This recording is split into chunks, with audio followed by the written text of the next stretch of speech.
भारत का एक ऐसा मंदिर जहां देवी को साल में 3 बार मासिक धर्म यानी कि पीरियड्स आते हैं और इस दौरान आसपास की नदियों और तालाबों का पानी लाल हो जाता है।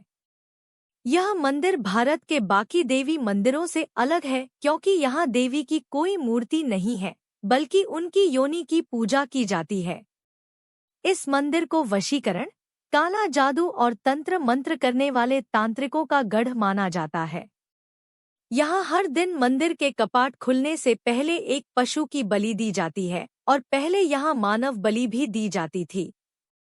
ऐसा माना जाता है कि आज भी यहाँ गुप्त रूप से मानव बलि दी जाती है क्योंकि 2019 में मंदिर परिसर में एक वृद्ध महिला का कटा हुआ सिर मिला था।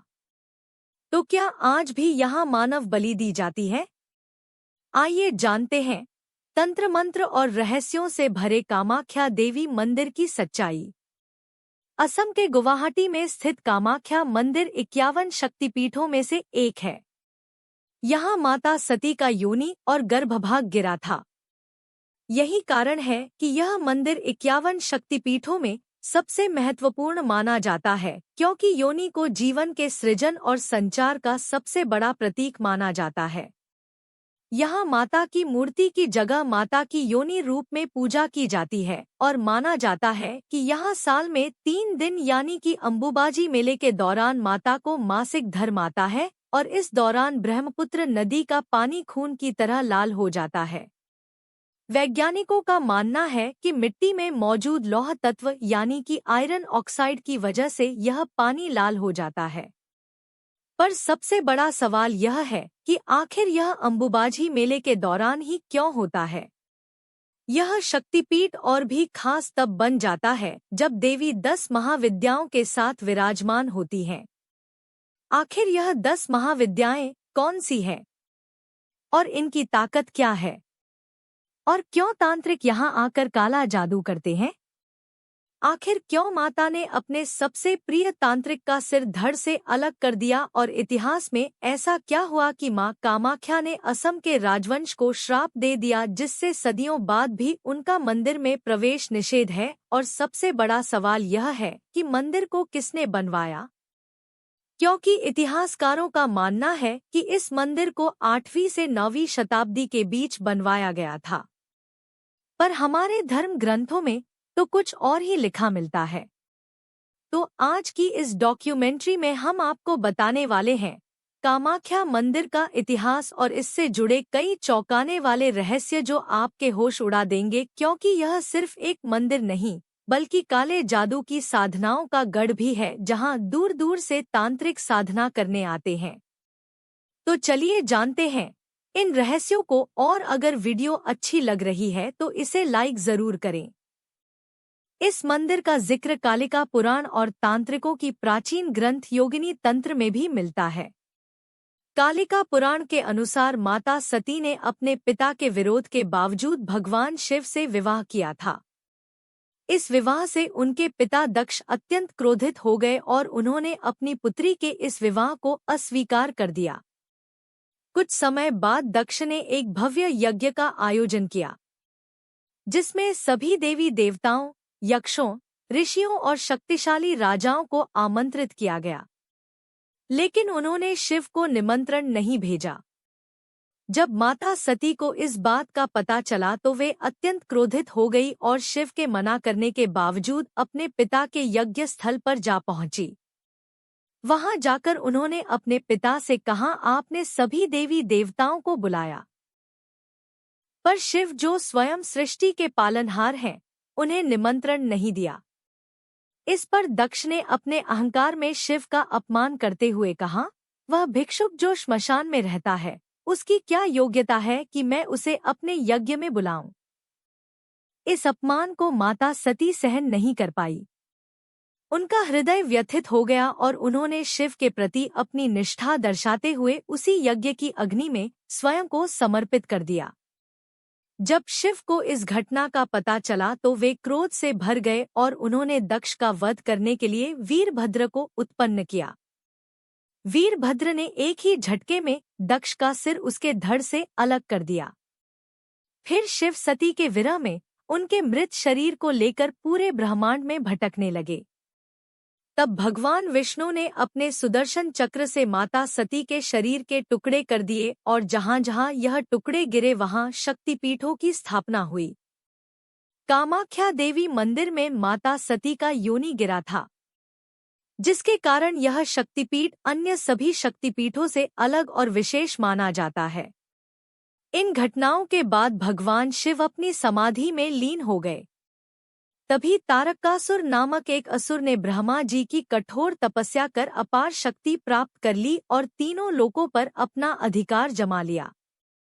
इससे सभी देवता अत्यंत परेशान हो गए और ब्रह्मा जी के पास पहुंचे। तब ब्रह्मा जी ने कहा, तारकासुर का वध केवल शिव के पुत्र द्वारा ही किया जा सकता है। लेकिन महादेव तो उमानंद पर्वत पर गहरी ध्यान अवस्था में लीन थे। उनके ध्यान को भंग करने का कार्य कामदेव को सौंपा गया। इसके बाद कामदेव ने शिव जी पर पुष्प बाण चलाया, जिससे उनकी समाधि टूट गई। परंतु शिव जी इस कृत्य से अत्यंत क्रोधित हो गए और अपनी तीसरी आंख खोलकर कामदेव को तुरंत भस्म कर दिया। तब कामदेव की पत्नी रति और अन्य देवी देवताओं ने शिव जी से प्रार्थना की कि वे कामदेव को पुनः जीवन दान दें। उनकी प्रार्थना से शिव जी का क्रोध शांत हुआ और उन्होंने कामदेव को जीवन दान तो दे दिया, लेकिन उनका सुंदर रूप वापस नहीं आया। तब कामदेव और रति ने शिव जी से प्रार्थना की, हे महादेव, हमें ऐसा जीवन ना दे जिसमें सौंदर्य ना हो।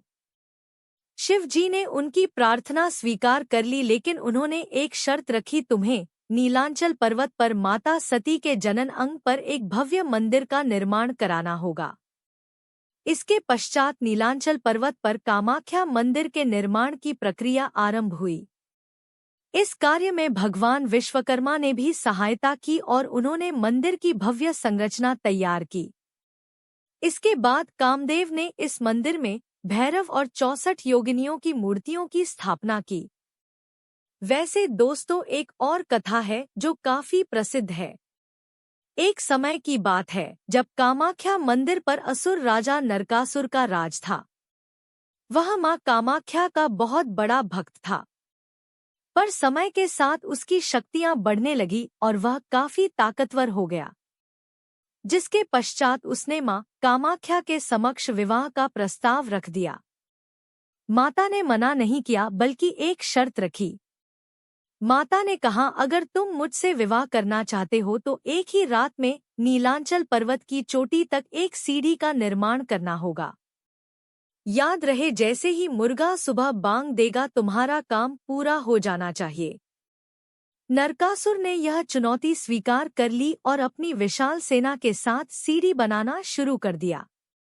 वह काम पूरा करने के बहुत करीब था, लेकिन मां को आभास हो गया कि वह अपना लक्ष्य पूरा करने वाला है। इसीलिए उन्होंने अपनी शक्ति से मुर्गे को जल्दी बांग देने के लिए प्रेरित किया। मुर्गे की आवाज सुनकर नरकासुर को लगा कि वह असफल हो गया और वह अधूरी सीढ़ी छोड़कर अपने महल वापस लौट आया। परंतु जब बाद में नरकासुर को इस बात का पता चला कि माता ने उसके साथ छल किया है, तो उसने माता की भक्ति का मार्ग बंद करने की ठान ली और इस सीढ़ी को अधूरा ही छोड़ दिया। आज भी कामाख्या जाने वाले भक्त उस अधूरी सीढ़ी को देख सकते हैं, जिसे मैकलूज पाट कहा जाता है, और जहां पर मुर्गे ने बांग दी थी उसी जगह पर नरकासुर ने मुर्गे को मार डाला था, जिसे आज के समय में कुकुरा काटा के नाम से जाना जाता है। इन सब के बाद एक समय महर्षि वशिष्ठ मां कामाख्या के दर्शन के लिए पहुंचे, परंतु नरकासुर ने उन्हें रोक दिया। तब महर्षि वशिष्ठ ने नरकासुर को क्रोध में कहा, तुम्हें अंदाजा नहीं कि तुम किसके सामने खड़े हो और किसका मार्ग रोक रहे हो। परंतु नरकासुर ने भी निश्चय कर लिया था कि वह माता के सारे भक्ति मार्ग बंद कर देगा, जिस कारण उसने महर्षि वशिष्ठ को भी जाने से मना कर दिया। महर्षि काफी क्रोधित हो उठे और नरकासुर को श्राप दिया, तुम्हारा वध भगवान विष्णु के अवतार द्वारा किया जाएगा और मां कामाख्या हमेशा के लिए इस क्षेत्र को छोड़कर चली जाएंगी। इसके बाद जब नरकासुर ने माता के मंदिर में देखा तो मां कामाख्या का योनि पीठ गायब हो चुका था। कुछ समय बाद नरकासुर का वध भगवान श्री कृष्ण द्वारा किया गया, जिसके पश्चात असम के लोगों ने मां कामाख्या को वापस बुलाने के लिए महर्षि वशिष्ठ को फिर से बुलाया। महर्षि वशिष्ठ ने कहा कि अब मां की कृपा प्राप्त करने के लिए यहाँ केवल वामाचार पद्धति अपनाई जाएगी। इसी कारण आज भी कामाख्या मंदिर में वामाचार पद्धति और बलि प्रथा का प्रचलन है और हर दिन मंदिर के कपाट खुलने से पहले एक पशु की बलि दी जाती है। वैसे दोस्तों, अब तक जो हमने जाना वह सारी पौराणिक कथाएं थी जो हमारे धर्म ग्रंथों में मिलती हैं। परंतु इतिहासकारों के अनुसार यह मंदिर 8वीं से 9वीं शताब्दी के बीच बनाया गया है। तो चलिए अब जानते हैं इसके निर्माण और विध्वंस की कहानी कि कैसे मुगलों ने इसे पूरी तरह तबाह कर दिया था। लेकिन उससे पहले वीडियो को लाइक करके चैनल को सब्सक्राइब कर लें, क्योंकि इससे हमारी काफी मदद हो जाती है। तो अब चलिए बिना समय गंवाए जानते हैं इस मंदिर का असली इतिहास। मंदिर का सबसे पहला उल्लेख 8वीं से 9वीं शताब्दी में मिलता है, जब यह क्षेत्र पाल वंश यानी कि पाला डायनेस्टी के अंतर्गत था। पाल राजाओं ने हिंदू धर्म और तांत्रिक साधनाओं को प्रोत्साहित किया, इसीलिए कामाख्या मंदिर में तंत्र साधना और हिंदू शक्ति उपासना का अद्भुत संगम देखने को मिलता है। ऐसा माना जाता है कि मंदिर का प्रारंभिक निर्माण असम के स्थानीय कछारी राजाओं ने किया था, जिन्हें शक्ति की पूजा का ज्ञान था। कामरूप राज्य के शासक इंद्रपाल, धर्मपाल और जयपाल ने इस मंदिर को और भव्य रूप दिया।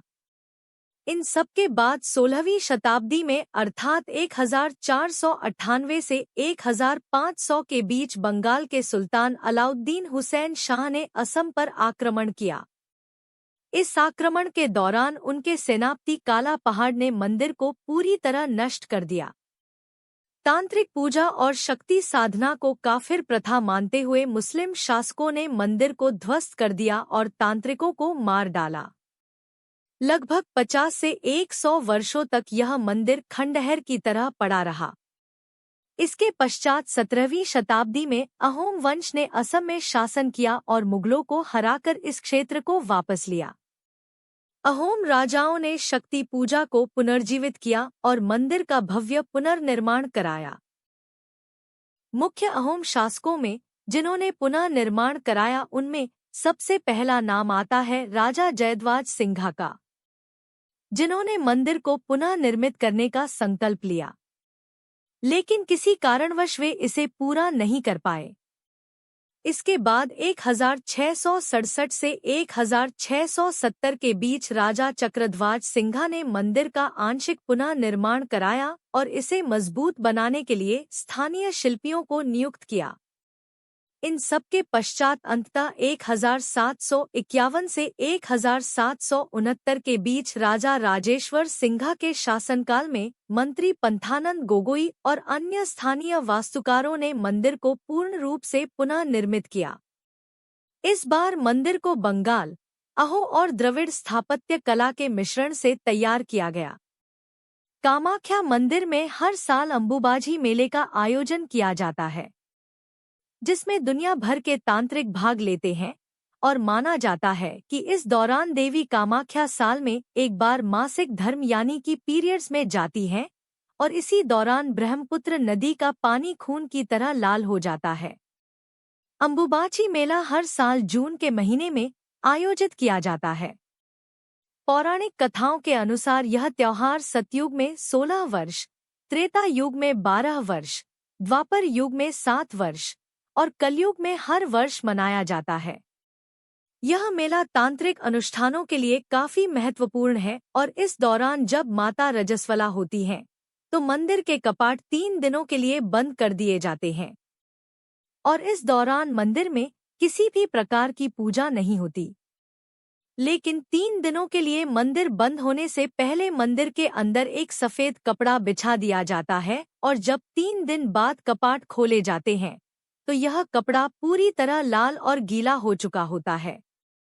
इस कपड़े को अंबुबाची वस्त्र या रक्त वस्त्र भी कहा जाता है और इस कपड़े के छोटे छोटे टुकड़े करके भक्तों को प्रसाद के रूप में बांट दिया जाता है।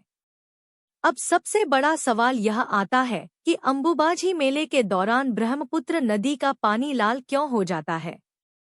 वैज्ञानिकों के अनुसार ब्रह्मपुत्र नदी के आसपास की चट्टानों में लौह तत्व यानी कि आयरन ऑक्साइड काफी ज्यादा मात्रा में पाई जाती है, जिसके कारण बारिश के मौसम में जब पानी चट्टानों से होकर गुजरता है तो इसमें आयरन ऑक्साइड घुल जाता है, जिससे पानी लाल हो जाता है। पर सवाल अब भी यही है कि पानी लाल केवल इन 3 दिनों में ही क्यों होता है, जबकि असम में मानसून तो अंबुबाची मेले के पहले ही आ जाता है, लेकिन तब तो पानी लाल नहीं होता। यह कुछ और नहीं बल्कि मां कामाख्या की शक्ति है। माता कामाख्या को प्रजनन और सृजन की देवी माना जाता है और जब मेले के दौरान माता रजस्वला होती है तब पानी का रंग लाल हो जाता है। इसे देवी की शक्ति का प्रतीक माना जाता है। भक्त इस जल को पवित्र और शक्तिशाली मानते हैं और इसे प्रसाद के रूप में ग्रहण करते हैं। हिंदू धर्म में भले ही कई मंदिरों में महिलाओं के मासिक धर्म को लेकर वर्जनाएं देखने को मिलती हैं, लेकिन कामाख्या मंदिर में इसे शक्ति का स्रोत माना जाता है। इसी कारण यह मंदिर स्त्री ऊर्जा की सबसे बड़ी शक्तिपीठ कहलाता है। कामाख्या मंदिर न केवल एक धार्मिक स्थल है बल्कि इसे भारत की तांत्रिक राजधानी भी कहा जाता है, जहां तंत्र साधना की सैकड़ों वर्षों पुरानी परंपरा आज भी जीवित है। यह मंदिर तंत्र मार्ग की 10 महाविद्याओं की सिद्ध भूमि है। वे 10 महाविद्याएं हैं: काली, तारा, भुवनेश्वरी, छिन्नमस्ता, त्रिपुरा, भैरवी, भूमावती, बगलामुखी, मातंगी और कमला। यहाँ तांत्रिक, साधु, अघोरी और सिद्ध योगी अपनी गुप्त सिद्धियां प्राप्त करने के लिए आते हैं और यह मंदिर काली एवं शक्ति की उपासना का सबसे बड़ा केंद्र माना जाता है। यहाँ गुप्तनाथ संप्रदाय, अघोरी परंपरा और वामाचार तांत्रिक साधना की प्राचीन परंपरा चली आ रही है, जिस कारण कामाख्या मंदिर को तांत्रिकों की काशी भी कहा जाता है। इस मंदिर में देवी को प्रसन्न करने के लिए मुख्य रूप से नर, बकरों, भैंसों और कबूतरों की बलि दी जाती है, लेकिन मादा पशुओं को बलि से दूर रखा गया है। माना जाता है कि जो भक्त पशुओं को कटता देखता है वह पूरे साल सुखी जीवन व्यतीत करता है। इस मंदिर के परिसर में हर ओर लाल रक्त का दृश्य दिखाई देता है। एक और अद्भुत रहस्य यह है कि मंदिर के गर्भगृह में स्थित योनि आकार के पत्थर से हर समय पानी का बहाव होता रहता है। आज तक इस जल स्रोत का कोई वैज्ञानिक स्पष्टीकरण नहीं मिला है, लेकिन इसे देवी की कृपा और सृजन का प्रतीक माना जाता है और भक्त इसे प्रसाद के रूप में ग्रहण करते हैं। वैसे क्या आपको पता है कि कामाख्या मंदिर में मानव बलि भी दी जाती थी और शायद आज भी यह काम चोरी छुपे किया जाता है, क्योंकि समय समय पर ऐसे मामले सामने आए हैं जिसमें 2019 का मामला चौंकाने वाला था। तो चलिए जानते हैं मानव बलि की असली सच्चाई। पर उससे पहले अगर आपको वीडियो अच्छी लग रही हो तो इसे लाइक करें और चैनल को सब्सक्राइब कर लें। यह आपके लिए तो फ्री है, लेकिन इससे हमारी काफी मदद हो जाती है। कामाख्या मंदिर का इतिहास रहस्यों से भरा हुआ है और उनमें सबसे विवादास्पद विषय है बलि प्रथा। तो क्या सच में इस मंदिर में मानव बलि दी जाती थी? ऐतिहासिक और पौराणिक स्रोतों के अनुसार प्राचीन भारत में कई मंदिरों में बलि प्रथा का पालन किया जाता था और कामाख्या मंदिर भी इससे अछूता नहीं था। कालिका पुराण और योगिनी तंत्र जैसे ग्रंथों में उल्लेख है कि शक्ति साधना के लिए इंसानों की बलि दी जाती थी। मान्यता थी कि देवी को प्रसन्न करने के लिए सबसे बड़ा बलिदान मानव बलि होता है, जिससे साधकों को अपार शक्ति और सिद्धियां प्राप्त होती थी। यह भी कहा जाता है कि बलि देने के लिए खास कुलाचार तांत्रिकों को चुना जाता था, जो गुप्त अनुष्ठान करके इसे संपन्न कराते थे। असम के आहोम राजाओं के शासनकाल यानी कि 13वीं से 18वीं शताब्दी में भी कुछ शासकों द्वारा मानव बलि की परंपरा का पालन करने का जिक्र मिलता है। 1832 में ब्रिटिश अधिकारी जॉन बटलर ने अपनी रिपोर्ट में लिखा कि उन्होंने असम में कुछ मंदिरों में मानव बलि की परंपरा देखी थी, जिसमें कामाख्या मंदिर भी शामिल था। कुछ मान्यताओं के अनुसार यह प्रथा 19वीं शताब्दी के अंत तक धीरे धीरे खत्म हो गई। लेकिन क्या यह सच में बंद हो गई है? क्योंकि 16 जून 2019 को कामाख्या मंदिर परिसर में जॉय दुर्गा मंदिर की सीढ़ियों पर एक 66 वर्षीय महिला का सिर कटा शव एक कंबल से ढका हुआ पाया गया था। यह घटना आधी रात को भूतनाथ मंदिर में पूजा के बाद शुरू हुई, जहां से सभी लोग पहले कामाख्या मंदिर गए और फिर बगुला मंदिर के पास शशान घाट पहुंचे। पीड़िता को बाद में जॉय दुर्गा मंदिर ले जाया गया, जहां पूजा के दौरान शराब और मांस का सेवन किया गया। पीड़िता को इस बात का अंदाजा नहीं था कि यह पूजा उसकी बलि के लिए की जा रही है। पूजा की एक विशेष रस्म के बाद उसका सिर कुल्हाड़ी से काट दिया गया। यह सिर्फ एक घटना है जिसके बारे में हमें पता है। ना जाने ऐसे और भी कितनी घटनाएं होती होंगी जिनका हमें पता भी नहीं चलता। वैसे क्या आपको पता है कि एक समय माता ने स्वयं अपने सबसे प्रिय तांत्रिक का सिर धड़ से अलग कर दिया और एक पूरे वंश को ऐसा श्राप दे दिया कि आज भी वे कामाख्या मंदिर जाने से डरते हैं। तो चलिए जानते हैं इसके बारे में। केंदुलई नामक भक्त की भक्ति और उनके साथ घटी इस अद्भुत घटना ने कामाख्या मंदिर के इतिहास और देवी की चमत्कारी शक्तियों को नई पहचान दी। केंदुकलई देवी के परम भक्त थे। उनकी भक्ति इतनी गहरी थी कि देवी स्वयं उनकी प्रार्थना को सुनती थी और कई बार उनके सामने प्रकट होती थी। एक दिन एक दुखी माँ अपनी मृत बच्ची को लेकर केंदुकलई के पास आई। वह आशा से भरी हुई थी कि देवी की कृपा से उसकी बच्ची को जीवन मिल सके। केंदुकलई ने शुरुआत में यह कहकर मना कर दिया कि मृत व्यक्ति को पुनर्जीवित करना किसी साधारण व्यक्ति के लिए संभव नहीं है। लेकिन उस माँ की गहरी श्रद्धा और आस्था देखकर केंदुकलई ने देवी से प्रार्थना करने का निर्णय लिया। उन्होंने मृत बच्ची को माँ कामाख्या की पवित्र शिला पर रखा और पूर्ण समर्पण भाव से प्रार्थना की। देवी की कृपा और केंदुकलई की भक्ति ने ऐसा चमत्कार किया कि वह बच्ची पुनः जीवित हो उठी।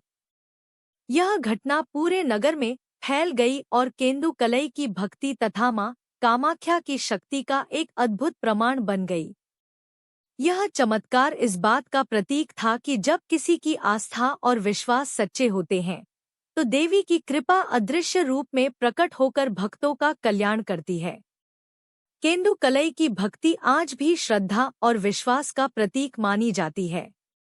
इस घटना से प्रेरित होकर राजा नर नारायण ने भी मां का साक्षात दर्शन करने की इच्छा व्यक्त की। उन्हें यह सुनने को मिला था कि केंदुकलई इतने बड़े भक्त हैं कि उनकी प्रार्थना से मृत व्यक्ति भी जीवित हो सकता है। स्थानीय मान्यता के अनुसार रात के समय जब कामाख्या मंदिर के कपाट बंद हो जाते थे तब केंदुकलई विशेष पूजा किया करते थे। इस पूजा के दौरान वे अपनी आंखों पर पट्टी बांधकर देवी का आह्वान करते थे, भजन गाते थे और मंत्रों का उच्चारण करते थे। भक्तों का विश्वास था कि इस दौरान मां कामाख्या स्वयं प्रकट होती थी और केंदुकलई के साथ संवाद करती थी। राजा नर नारायण ने अत्यधिक आग्रह किया तो केंदुकलई ने उन्हें एक उपाय सुझाया। केंदुकलई ने कहा कि जब वे मां की स्तुति करना शुरू करें तब राजा गर्भगृह के एक छोटे छिद्र से मां के दर्शन कर सकते हैं। जब केंदुकलई ने मां कामाख्या की स्तुति की तब देवी उनकी भक्ति और विशेष पूजा से प्रसन्न होकर प्रकट हुई। लेकिन शीघ्र ही देवी को राजा नर नारायण की छिपी उपस्थिति का आभास हो गया। यह एक अनादर और छल था जिससे मां कामाख्या क्रोधित हो गई। यह अपमान उन्हें असहनीय लगा और उन्होंने राजा नर नारायण को श्राप दे दिया कि उनके वंश का कोई भी सदस्य यदि इस क्षेत्र में प्रवेश करेगा तो उसकी मृत्यु हो जाएगी। देवी के इस श्राप से भयभीत होकर राजा नर नारायण ने वह क्षेत्र छोड़ दिया। यह श्राप इतना प्रभावशाली था कि आज भी उनके वंशज कामाख्या क्षेत्र से गुजरते समय अपनी आंखें ढक लेते हैं या छत्र का उपयोग करते हैं ताकि वे गलती से भी मां कामाख्या के दर्शन ना कर लें। यह घटना केवल राजा नर नारायण तक ही सीमित नहीं रही, इसका प्रभाव केंदुकई पर भी पड़ा। कुछ कथाओं के अनुसार देवी ने क्रोधित होकर केंदुकई का सिर धड़ से अलग कर दिया। अन्य कथाएं कहती हैं कि मां ने उन्हें पत्थर की मूर्ति में बदल दिया। दोनों ही कथाएं मां कामाख्या के क्रोध और केंदुकलई के प्रति उनके अद्वितीय संबंध को दर्शाती हैं। यह कथा मां कामाख्या की अपार शक्ति और भक्तों की गहरी आस्था का प्रतीक बन गई। धरती के इस कोने में जहां तांत्रिकों के मंत्रों की गूंज और देवी के आशीर्वाद का प्रकाश हमेशा बना रहता है, वहां स्त्री की शक्ति को एक अलग ही नजरिए से देखा जाता है। यहाँ मासिक धर्म को गंदगी नहीं बल्कि सृजन की वह शक्ति माना जाता है जिससे पूरी सृष्टि चलती है। जब दुनिया के कई हिस्सों में आज भी महिलाओं को इस प्राकृतिक प्रक्रिया के दौरान अछूत समझा जाता है, कामाख्या उन्हें देवी का रूप बताकर पूजता है। अंबुबाची के उन 3 दिनों में जब मंदिर के पट बंद रहते हैं तो हवा में एक अजीब सी रहस्यमयी ऊर्जा भर जाती है। मान्यता है कि इन दिनों धरती स्वयं रजस्वला होती है। जब मंदिर फिर से खुलता है तो भक्तों के हाथों में जो लाल कपड़ा आता है वह सिर्फ एक प्रसाद नहीं बल्कि प्रकृति के उस रहस्य का प्रतीक है जिसे समाज ने सदियों से छुपाने की कोशिश की है। आधुनिक विज्ञान भी मानता है कि इस दौरान मंदिर के आसपास की मिट्टी में आयरन ऑक्साइड की मात्रा बढ़ जाती है जो पानी को लाल रंग देती है। लेकिन यहाँ की कहानी सिर्फ पूजा पाठ तक सीमित नहीं है। कामाख्या के इतिहास का एक पन्ना ऐसा भी है जिसे पलटने से आज भी लोग हिचकिचाते हैं। देवदासी प्रथा के नाम पर चली आ रही वह कुप्रथा जिसने न जाने कितनी महिलाओं के जीवन को तहस-नहस कर दिया। मंदिर की सेवा के नाम पर शुरू हुई यह परंपरा धीरे धीरे महिलाओं के शोषण का साधन बन गई। आज जब यह प्रथा बंद हो चुकी है तब भी इसकी यादें यहाँ की दीवारों से छिपकी हुई हैं। आज के दौर में जब नारीवाद अपनी पहचान की तलाश कर रहा है, कामाख्या मंदिर एक अजीब विरोधाभास बना हुआ है। एक तरफ तो यह स्त्री शक्ति का प्रतीक है, जहां दुनिया भर से महिलाएं अपनी आध्यात्मिक ताकत को तलाशने आती हैं। दूसरी ओर इसका अतीत उन सामाजिक बेड़ियों की याद दिलाता है जिन्हें तोछिपीड़ने में अभी बहुत समय लगेगा। शायद यही इस जगह की सबसे बड़ी सीख है कि शक्ति और शोषण के बीच की रेखा हमेशा बहुत पतली होती है। यहाँ आकर हर महिला को एहसास होता है कि उसके शरीर में वह शक्ति जिसे समाज ने सदियों से अपवित्र कहा वही असली देवत्व है। जब वह लाल कपड़े को प्रसाद के रूप में लेती है तो वह सिर्फ एक धार्मिक अनुष्ठान नहीं बल्कि अपने अस्तित्व का उत्सव मनाती है। कामाख्या की यही सच्चाई इसे दुनिया भर में इतना खास बनाती है। जहाँ एक और तांत्रिक अपनी सिद्धियां पाने की कोशिश करते हैं, वहीं आज की नारी अपनी पहचान की तलाश में यहाँ आती है। तो दोस्तों, यह कथाएं हमें इस मंदिर में माता की उपस्थिति का प्रतीक देती हैं। यह कोई साधारण मंदिर नहीं बल्कि कई अनसुलझे रहस्यों से भरा हुआ है। अगर आप इस वीडियो को यहाँ तक देख चुके हैं तो इसका मतलब है कि कहीं ना कहीं आप भी इस रहस्य से जुड़े हुए हैं। अब सवाल यह है, क्या आप इस दिव्य ज्ञान को दूसरों तक पहुंचाना चाहते हैं? अगर हाँ, तो वीडियो को लाइक करें, क्योंकि जब आप लाइक करते हैं तो यह वीडियो और लोगों तक पहुंचता है और उन्हें भी इस रहस्य के बारे में जानने का मौका मिलता है। अगर आपको लगता है कि यह जानकारी आपके दोस्तों, परिवार वालों या किसी भी आस्तिक को चौंका सकती है, तो इस वीडियो को शेयर करें। और अगर आप ऐसी ही और रहस्यमयी कहानियाँ और अद्भुत खुलासे जानना चाहते हैं तो चैनल को सब्सक्राइब करें और बेल आइकन दबाएं, क्योंकि अगले वीडियो में हम एक और रहस्य से पर्दा उठाने वाले हैं जिसे आप मिस नहीं करना चाहेंगे।